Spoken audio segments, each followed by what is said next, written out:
Put your best friend, your parents, and your teacher in the same room, and suddenly you might forget how to be yourself. Around your best friend, you're loud and completely unfiltered. Around your parents, you're more careful. Around your teacher, you're polite and serious. But when all three are watching you at the same time, none of those versions feels completely right. It's as if your brain has three different personalities, ready to go, but suddenly doesn't know which one to load. So are you adapting or just performing? And if your personality changes depending on who's watching, which version is actually the real you? I'm Eddie, and I spend way too much time thinking about why we think, feel, and act the way we do. And today we're figuring out which version of you is actually real. While you're watching, think of three people. Someone who makes you quiet, someone who makes you funny, and someone who makes you feel confident. Because those differences reveal more than you might expect. Most of us imagine personality as something fixed. You're either shy or outgoing, serious or funny, confident or insecure. But if personality were truly that simple, you would behave almost identically in every room. And you, obviously, don't. You probably have relatively stable traits. Maybe you're naturally curious, competitive, anxious, playful, or introverted. But those traits don't appear at the same strength in every situation. Think of your personality like a mixing board. All the controls are still there, but different people turn different parts of you up or down. Your funniest friend turns up your playful side. A strict teacher turns up your careful side. Someone you don't trust turns up your quiet, guarded side. They aren't creating a new personality. They're giving certain parts of you more or less permission to appear. Your brain learns a different social pattern for every relationship.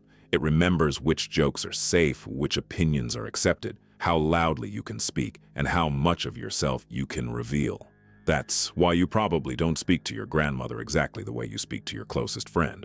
It doesn't mean one relationship is fake. Each one simply has a different history, level of trust, and set of expectations. Psychologists call part of this self-monitoring how much a person adjusts their behavior in response to social cues. People high in self-monitoring may quickly change their voice, humor, body language, or energy to fit the room. People lower in self-monitoring tend to behave more similarly wherever they go. At first, the second person might sound more authentic, but adapting isn't automatically dishonest. In many situations, it's a useful social skill. It helps you read the room, communicate clearly, and make other people comfortable. And some of this happens without you even noticing. Have you ever started copying someone's accent after spending enough time with them? Or noticed yourself lowering your voice when another person whispers?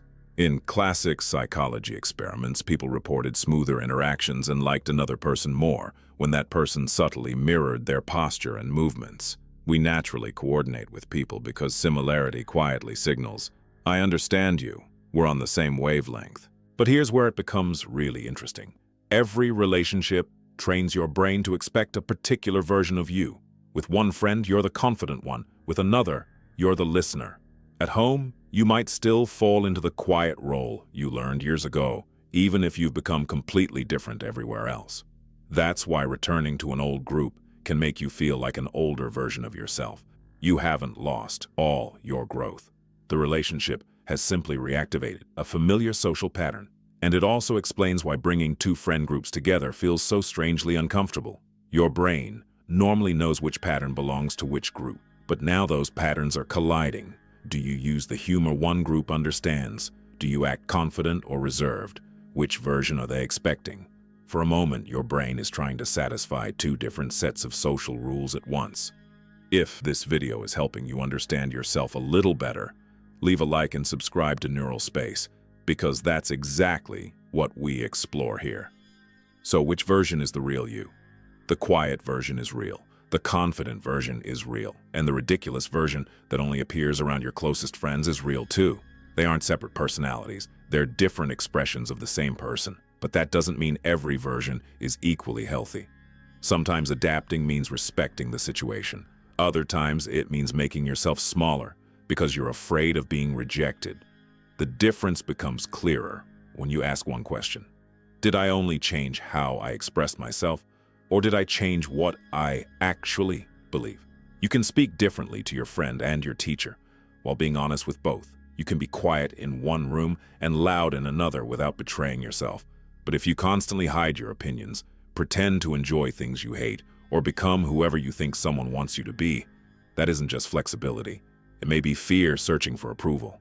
Authenticity doesn't mean behaving identically everywhere. It means your core values remain consistent even when the volume of your personality changes. And the version of you that appears around someone doesn't only reveal something about you, it reveals something about the relationship. Some people make you feel expressive, relaxed, and understood. Others make you analyze every word before you say it.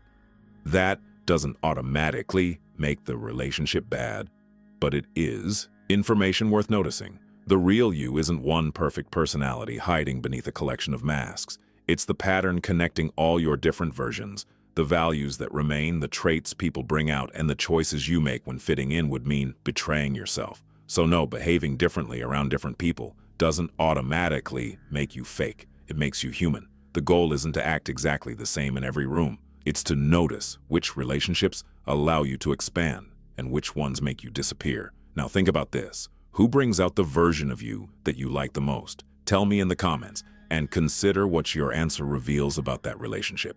Until next time, keep questioning your brain.